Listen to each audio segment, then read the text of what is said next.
Let's make a show.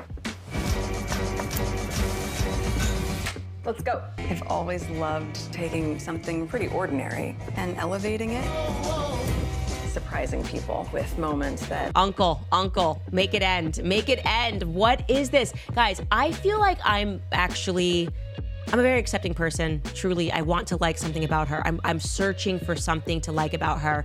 And it's so hard because she suffers from such a rare disorder of being unable to just be a human. Do you know what I mean? I've never seen this sort of before. I've never seen someone that struggles to just give us like one strip of authenticity. Because I know other women who are listening to this podcast can totally relate. When I have my girlfriends over and we're cooking, all of us are in full glam. Welcome back to Clout Therapy, where we unpack the messiest celebrity chaos the internet can handle.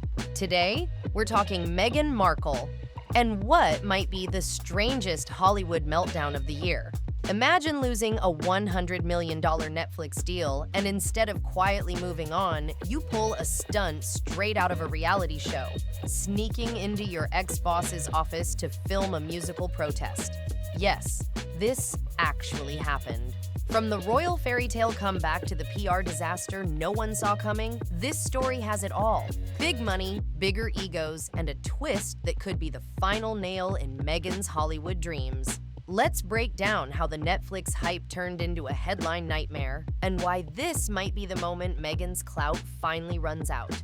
The year is 2020, and Meghan Markle and Prince Harry just flipped the script on royal life. They walked away from the crown, the palace, and the royal paycheck, only to land something even bigger, a $100 million mega deal with Netflix. This wasn't just a contract, this was a power move. Overnight, the couple went from royal duty to Hollywood royalty. The announcement was everywhere. Front page headlines, endless talk shows, Twitter on fire. Everyone wanted to know, what were they going to make? And the answer sounded like a Hollywood dream. Meghan and Harry promised hard-hitting documentaries, the kind that changed the conversation, scripted dramas that could win Emmys, maybe even Oscars, and wholesome kids programming that would secure their brand for years to come. This wasn't just about TV. It was about image, about transformation. Meghan, especially, was being positioned as the next big cultural icon. Industry insiders compared her to Oprah. Not just a star, but a voice of influence. The deal was supposed to be her golden ticket, a royal rescue story, proof that walking away from the palace wasn't a step down. It was a step into a whole new empire. For a moment, it felt like everything was falling into place. The public was curious. The industry was watching. And Netflix had just bet $100 million on the Sussex's vision. It was the start of what looked like a perfect Hollywood fairy tale. But every fairy tale has a twist. And for Meghan, that twist was closer than anyone realized. It didn't take long for the shine to fade. Behind the scenes, deadlines started slipping. The projects everyone had been promised, they weren't arriving. Months passed with little to show for that massive Netflix investment. When things finally did move forward, the results weren't exactly shaking Hollywood. The content was fine, not bad, but not the kind of must-watch magic Netflix had been hoping for. And the rumors started. Creative clashes between Meghan's team and Netflix executives. Disagreements over tone, over vision, over money. Budgets kept climbing. Production costs were higher than expected. And all of this was happening while Netflix itself was shifting gears, cutting back on expensive experiments and doubling down on shows that guaranteed big, binge-worthy numbers. For Meghan and Harry, that meant less patience, less time to prove themselves, and way more pressure to deliver a hit. If the Netflix drama sounds familiar, it's because we've seen this movie before. Flashback to the Spotify deal. Meghan's much-hyped podcast launches with fanfare, but it's short-lived. Before long, it's quietly axed. No second season, no blockbuster episodes that had the industry talking. Instead, the whispers started, overpaid and under-delivered. The criticism was public, too. Spotify execs and podcast insiders didn't hold back. It was embarrassing. And it planted a seed of doubt about whether Meghan could truly carry a media empire. That Spotify flop wasn't just a bump in the road, it was a preview of what might come next. And for Netflix, it was a cautionary tale. They'd seen what happened when expectations were sky high, and the results fell flat. The question now was, would they let history repeat itself? When most stars take a public hit this big, they vanish for a while. No events, no press, no posts, just a quiet disappearance until the dust settles. But Meghan Markle? She's reportedly planning the exact opposite. According to multiple insider leaks, Meghan isn't just brushing off the Netflix snub. She's plotting what some are calling her grand Hollywood revenge. And the weapon of choice? A music video, but not the kind you'd expect from a former duchess. This is allegedly going to be a full-on social justice music video. A strange blend of activism, Broadway-style musical theater, and sharp-edged parody. Picture this. Big, dramatic stage numbers with powerful political slogans in the background. Meghan front and center, singing, dancing, delivering lines that feel half protest speech, half show tune.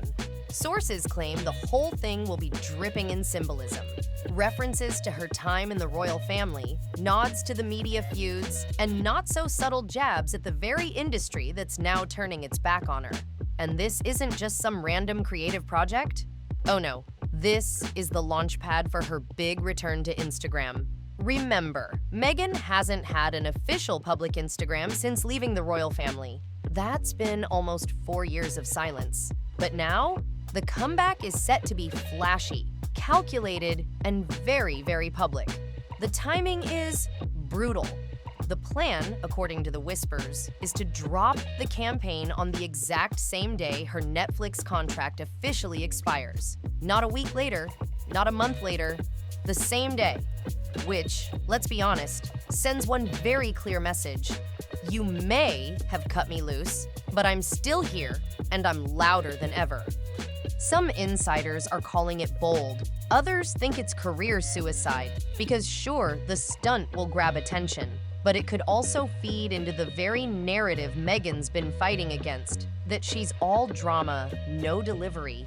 But one thing's for certain, if this music video actually drops the way the rumors suggest, Meghan won't just be making headlines. She'll be making history as the first ex-royal to clap back at Hollywood with a musical protest. And love her or hate her, you know we're all gonna watch. And just when you think the Meghan drama couldn't get any more unhinged, we get this. Reports claim that, as part of her so-called revenge plan, Meghan allegedly took things straight to Netflix's own doorstep. Literally. Sources say she and a small film crew somehow made their way onto Netflix premises, uninvited, to shoot part of her upcoming project. And she didn't exactly blend in. Meghan was supposedly in full costume, dressed as a 1950s male Hollywood executive. We're talking slicked back hair, oversized suit, a fake cigar dangling from her mouth. The whole bit. Oh, and she wasn't alone. She allegedly brought backup dancers in matching outfits, performing choreographed moves right there in the building. Witnesses described the vibe as Banksy with jazz hands, part guerrilla art stunt, part full-blown musical fever dream. Whether it was a statement, a protest, or just pure chaos, one thing's for sure. Meghan made sure Netflix wouldn't forget her anytime soon. So, how did Netflix even discover Meghan's little undercover musical mission? Well, it wasn't because security caught her. It wasn't some high-tech camera system. Nope. The whole thing unraveled in the messiest way possible. According to insiders, a short clip from the shoot somehow made its way into an internal Netflix staff group chat.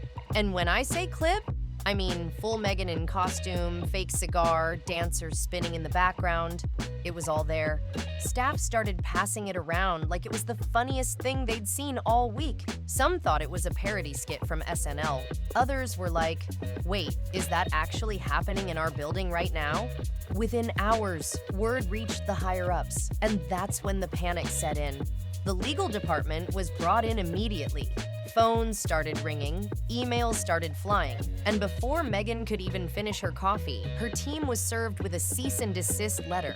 A big, bold, official warning she was not allowed to use a single frame of the footage. But here's where it gets delicious. Instead of panicking, Meghan's team allegedly sent back a smile emoji. Just that. And right after, a copy of their press release schedule for the project. Translation: yeah, we hear you, and we're still doing it. At that point, Netflix realized they weren't just dealing with a disgruntled ex-talent. They were dealing with someone who was ready to turn the breakup into a full-on Broadway exit scene. And then the rumors about the song started spilling out. The crown jewel of Meghan's revenge project, a track called Suits and Silence. The title alone was already loaded, a nod to her old TV show, Suits. A jab at the people who, in her words, tried to silence her. And the leaked lyrics? Oh, they were chef's kiss messy. Old white ties choking dreams, I rip the seams, I own my screams. Every line is dripping with bite. Her team is apparently marketing the track as Beyoncé's Lemonade meets community theater. An empowerment anthem with a wink, a stomp, and a jazz hand or two. But the reaction from industry insiders? Brutal.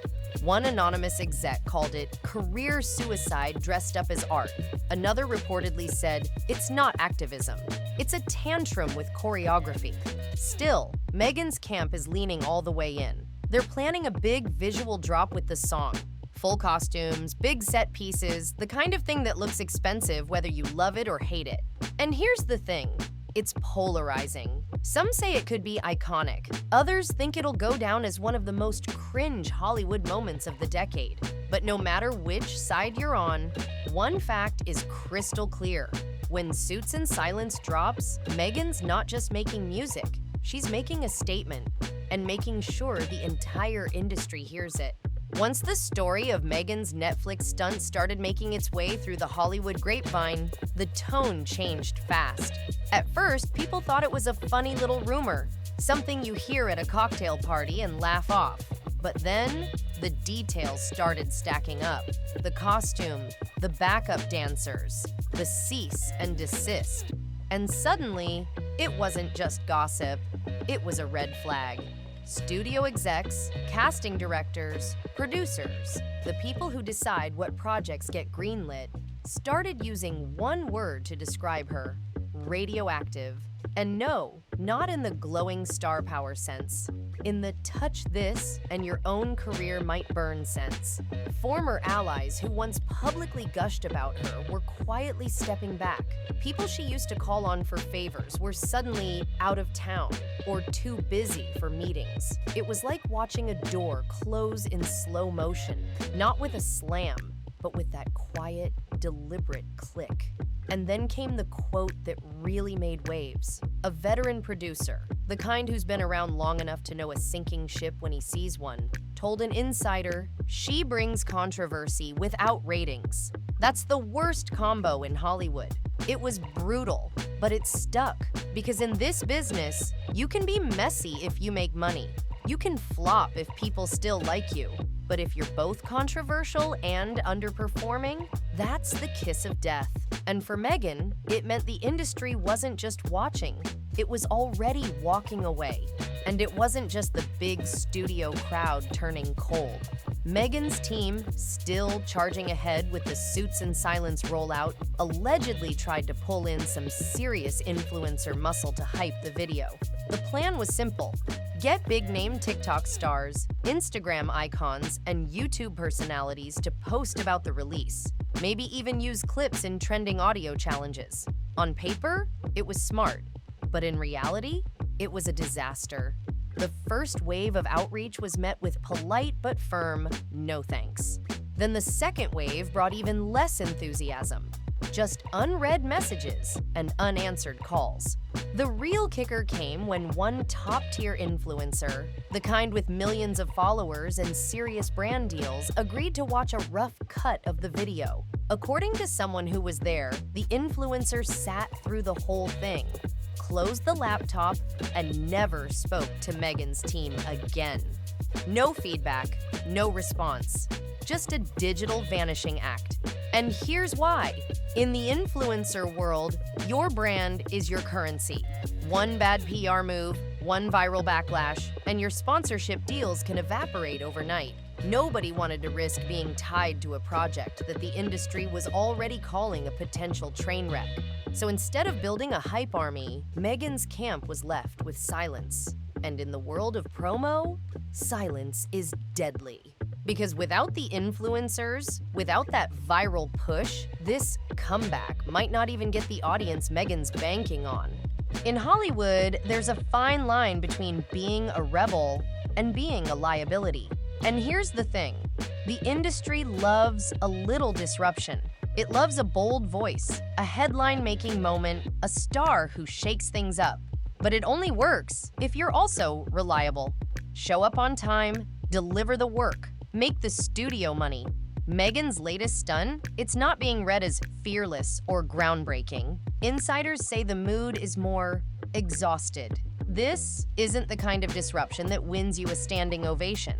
It's the kind that makes executives groan when they see your name in their inbox. And that's dangerous, because in this town, reputations stick. If you're seen as too much trouble, too unpredictable, or too willing to turn your business drama into public theater, the calls stop coming. You don't just lose one deal, you lose the pipeline.